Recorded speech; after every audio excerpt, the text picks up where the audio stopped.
Hey, welcome back to Travel with Ketan with me, Ketan Joshi, biker, backpacker, and travel writer. Yeah, you know it. I'm the author of a set of motorbike adventures called The Three Men on Motorcycles, where three guys, me, Adi, and Dilzad, get on our Royal Enfield motorcycles and travel to all parts of India. This reading is from my second book, Three Men Ride Again, The Amigos Ride to Spiti. And this is, as you can see, the 10th episode. If you haven't seen the earlier episode, do check them out. We had a lot of adventures starting out on our ride from Chandigarh to Shimla, Shimla on to the Hindustan Tibet road. And we have just left the closest point to Tibet on the road, which is the confluence of the Spiti and the Satluj at Khab. And now we have entered officially the Spiti Valley. So without any further ado, let us enter the Spiti Valley and enjoy. Three men ride again, Khab to Sumru. The road now left the Satluj Valley and carried on along the Spiti River. And the mountains became the brown bare mountains that we remembered from Ladakh. The change in the scenery was awesome. Giant sepia mountains, clear blue skies, and the brownish Spiti running along us next to the road. And just as I was thinking that things couldn't get any better, they did. The Khab confluence was at the lowest point of elevation down in the canyon, and now we are ascending steeply onto the Spiti plateau. And that ascent was through a series of loops. And what loops they were! Gee, I can still see it in my mind's eye. Beautiful, newly laid blacktop roads, beautifully laid out loops on which it was a sheer pleasure to bend your bike. That gorgeous mountain scenery, that indescribable feeling of lightness you get when you ride out of a dark canyon into the brilliant sunshine.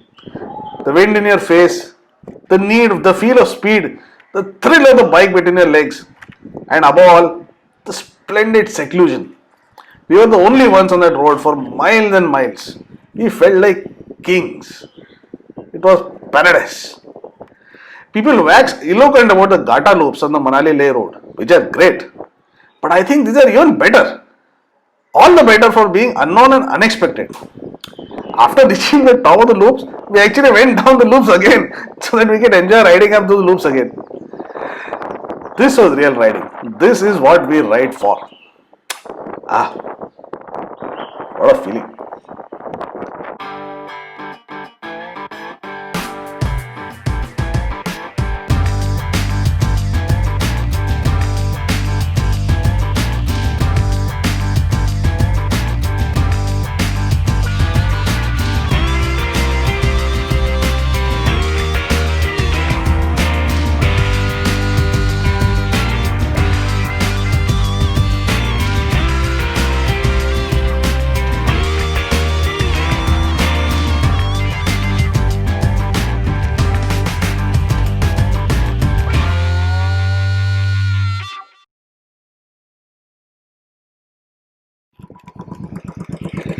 Mr. Durandar, Yes, sir. please say something for our viewers.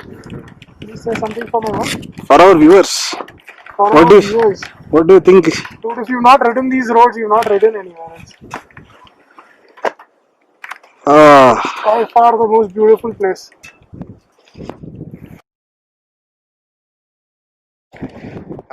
Mr. Durandar, please tell us the story of your goggle. I'm going to survive this entire trip on one pair of glasses. But why don't you wear goggles, tinted glasses? I am sure Mr. Karani has something to say on this. What do you say, sir? Can you tell us the story I of his think- various goggles? I think he might have broken his goggles. Did he ride his bike on it? Do you Yeah, think? I mean, Pass. ridden over his goggles, or two or three might have flew away. Riding. Would you go as far as to call it a mass murderer of goggles? For sure. Didn't your goggle fly away today also? Yeah, this one flew off today. Ketan Joshi found it. We could have spent all day just riding up and down that place. But I remembered the potential trouble of Malling Nala and thought that we should keep some daylight in reserve to deal with any delays there. Last time, me and Bharti had come and the road was closed at Malling village. By closed, I mean that there was no road. That Malling stream had flooded and just washed away the entire road. The road came till Maling, and then after there was just a mountainside, and the road continued after that. It was simply impossible for any vehicle to go further. But since we are such resourceful people, the local had come to a very simple solution. The bus from Kalpa would drop you at Maling. All the passengers get off. They stretched a steel wire across the brake and attached a little trolley on it, and which would get pulled from side to side by ropes. Your luggage will be sent off the chasm on the wire trolley. The passengers will scramble all the way down the gorge, cross the river, and scramble all the way up on the other side, where another bus would be waiting to pick them up and continue the journey. The ticket and seat numbers would still be valid, and you calmly continue the journey, sitting in exactly the same position, just on a different bus. Check out the story in my book, One Man Goes on a Bus. This was fine for public transport travelers, but private vehicle people would have to come back and do a long detour of some sort to get back on the road. Basically, you would be screwed.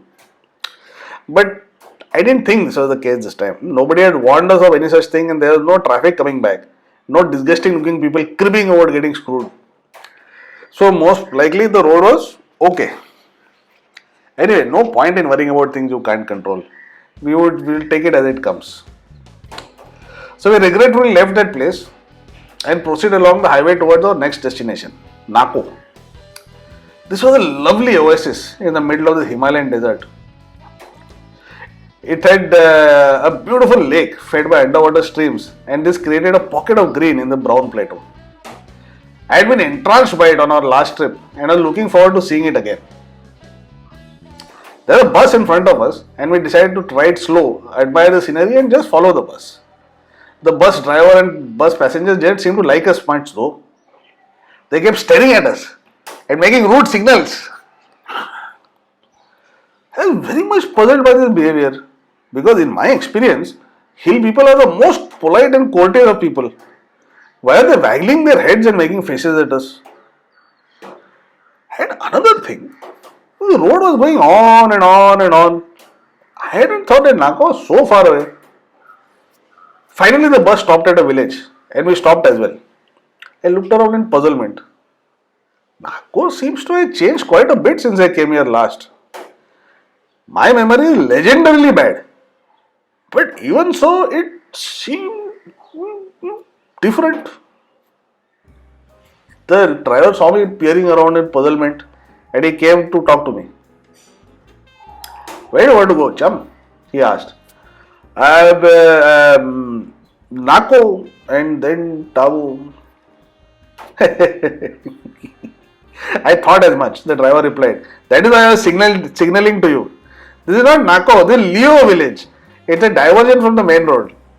You need to get back to the main road and drive on the highway for a bit to get to Tabo. Shit. I had done it again.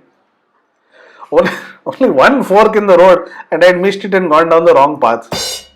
I had done the same thing in the Ladakh ride when I had missed the only turn on the road and gone resolutely in the wrong direction for miles and miles until we realized that we had messed up and needed to go back. So I did the same thing I did last year. I blamed Adi. I went and whacked him on the helmet. Ow! What did you do that for? You idiot! We have been on the wrong road.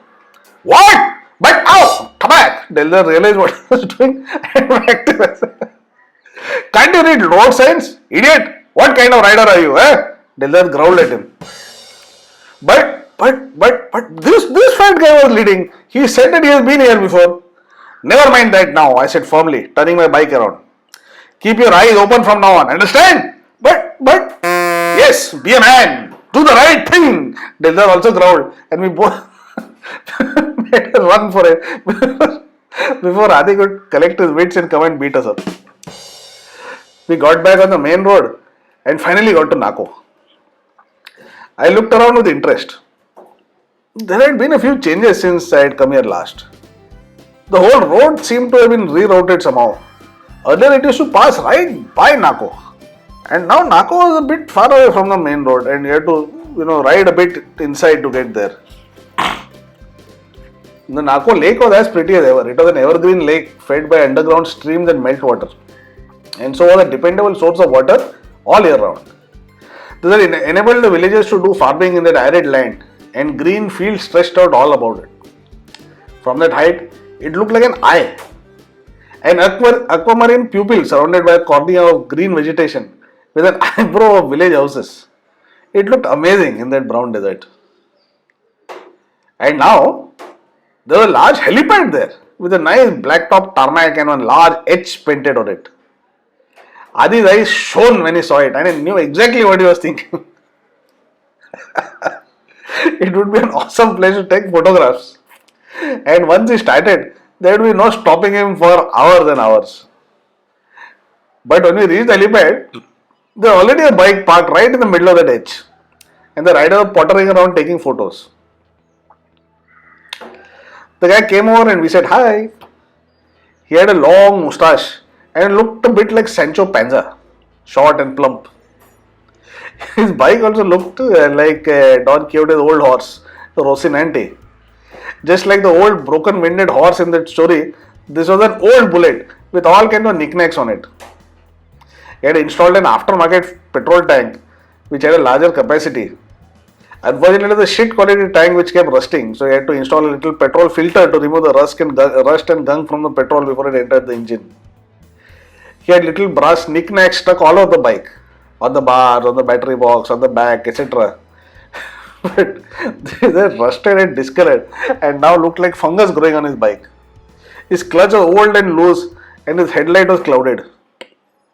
Like any good North Indian bulletier, he had changed his stock exhaust with another one which would make the maximum amount of noise. And he had installed a Ladakh carrier too. A sure sight of an unquiet mind. The most arresting figure on the bike was a giant Indian flag mounted on the back. We had seen this bike earlier on the road and it looked quite fine to see the huge Indian flag flapping and billowing in the breeze behind him, much like the man from La Mancha would have looked while going out to tilt at windmills. And it was just as unworldly. Patriotism was all fine, but one unfortunate gust of wind in a storm would be enough to unbalance him and drop him into a gorge, where he would be buried wrapped right in that big ass flag. Not content just with that huge flag, he also had Indian flags on the front and back of the bike, and even his license plate was painted in flag colors with the words freedom and some other stuff written on it. I ride to Leh every year, he said impressively, banging his chest. I've been riding to Leh every year for the last 15 years. We looked at each other. Every year? Yes, sir. Without fail, I ride to Leh. Another silence. But why? I asked finally. Huh? Why ride to Leh every year? I asked after a minute. Why not ride to other places? He is outraged. Why? Why do swallows fly south? Why do tigers roar? Why do bears shit in the woods? It's a family tradition. My grandfather rode to Leh on his bike. My father rode to Leh on his bike. And now I ride to Leh on my bike. We chatted about this and that. And then we asked him till where he was planning to ride today. The shadows were quite long already. And the evening was not far off. I think I will try and reach Kaza. Kaza? I was surprised. It was a long distance away. We were planning to be there the day after tomorrow. But it will be dark soon. You will be lucky to reach Tabo, I think. Hey, he shrugged and poo-pooed the issue. I like riding in the dark. I find it most relaxing. In the Himalayas? On this road? I thought that was the stupidest thing to do. It was a freaking dangerous road with holes and rocks and landslide. And the whole idea of the ride was to see the scenery. Why would you come here and not see the place? Especially in the Himalayas. In the Himalayas, I asked. Especially in the Himalayas, he said grandly. We are Delhiwalas. We are not afraid of anything. We are not like you cowardly Mumbaiwalas. We are balls of iron, guts of steel, bowels of titanium. He jumped a foot as a leaf landed on his shoulder and he frantically brushed it off. What's that you are saying? What was I saying? Oh yes, I have to reach Kada tonight, or maybe I'll stay somewhere in route. Let's see. But I really must make a move now. Goodbye. Best of luck. He got on his bike and he kicked it viciously. It just grunted tiredly at him. Damn it. He murmured and kicked again. And this time the bike showed spirit. It kicked right back at him and caught him straight on the shin. Oh, damn it! God damn it! Bleep, bleep, bleep, bleep, bleep. He shouted on one foot. But that guy also made a stern stuff. He reapproached the bike fiercely and kicked it viciously. It was now a test of wills. The bike grunted at him and he grunted back and kept kicking until it started. And he hightailed it out of there with the flag flapping behind him. He heard the sound of his gears gnashing as he tried to change gears. And I hoped that he wouldn't come a cropper in the dark somewhere. Now, Adi's photo session started. He dragged his bike into the middle of that edge and started posing. First 100 shots of his bike. Then 100 shots of he and his bike. Then another 100 shots of he, his bike and his helmet.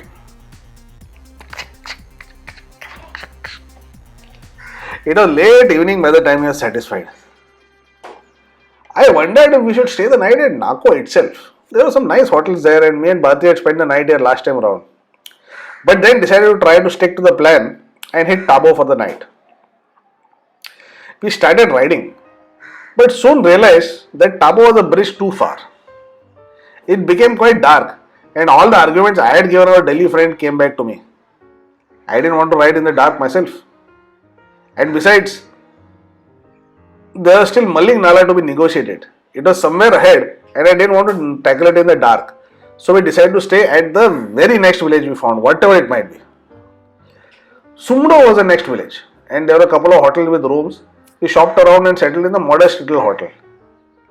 The rooms were a bit basic, but we had no problems with that. We changed out our riding gear and strolled around for a bit in the village and exchanged nods and hellos with the locals. That night in the village was magical. Magical, I tell you. After dinner, we went for a short stroll and decided to hang out at a small bridge over the village stream. It was away from the village lights and it was perfectly dark there. I love seeing a dark night sky. Nowadays, it's really difficult to find a place without light pollution from some source or the other. You can only find a really dark night when you're out on a trek or in some super rural area. It's extremely soothing to experience real darkness. Real natural darkness of the night heals the soul. The stars, the moonlight, the night noises, the breeze, the cool atmosphere, all of it combines to create magic. That night sky was simply unbelievable. It was so clear. The Milky Way was right above us. It looked so bright that you felt you could just reach up and touch it. It was a moonless night and the stars shone out with cold brilliance. You could see 100,000 stars. It was like a planetarium. Majestic. Awesome. Awesome, I mean in the classical sense, generating a sense of awe. I pointed out all the stars that I knew and a few constellations that I could point out. How I missed Bharti at this point. Oh, how sweet. She knows a lot of stars and constellations and would have pointed them out to us. Free tour guide. And by this time, she would have run inside and snuggled inside the blankets anyway. She can't stand cold nights. She's a total wimp about it. I really wonder how she did all this mountaineering. The more rum went inside us, the more awesome it got. Jai Shri Ram! Adi finally shivered and ran inside the house to sleep because he couldn't see the point of staying awake without using Facebook or WhatsApp. But me and Deldar hung around outside, drinking rum and chatting because I couldn't bear to leave that night. It was cold and bright and silent and utterly amazing. It made me understand the feeling behind the song. Silent night, holy night, all is calm, all is bright. And then came the shooting stars. First one, then another, then one more. I was as excited as a child. Seeing even one is exciting. Here there were so many. It was not just a single meteor, it was a meteor shower. They say that if you make a wish when you make a shooting star, then the thing that you wish for will come true. Here there are so many shooting stars that you could fulfill all the wishes you ever had. But what would I wish for? I was on an awesome ride with good friends, and I was seeing this sight, drinking rum in the dark. I had everything you could want. That's it for this episode. Do check out the earlier episodes from episode 1 to 9 in case you haven't done so already, because it will give you a real sense of this book, and we had a lot of fun so far. Do check out my other books in this series, the 5-book 3 Men on Motorcycle series. If you would prefer to listen to this kind of stories while running, driving, jogging, whatever, I have a podcast. You can check it out on Anchor or Spotify or Google Podcasts or Apple Podcasts as per your wish. Do go to my website ketanjoshi.net to check out all my other books, all the other photos of all my other trips which I have done. And subscribe, and hit that bell icon so that you'll come to know future videos. Cheers guys.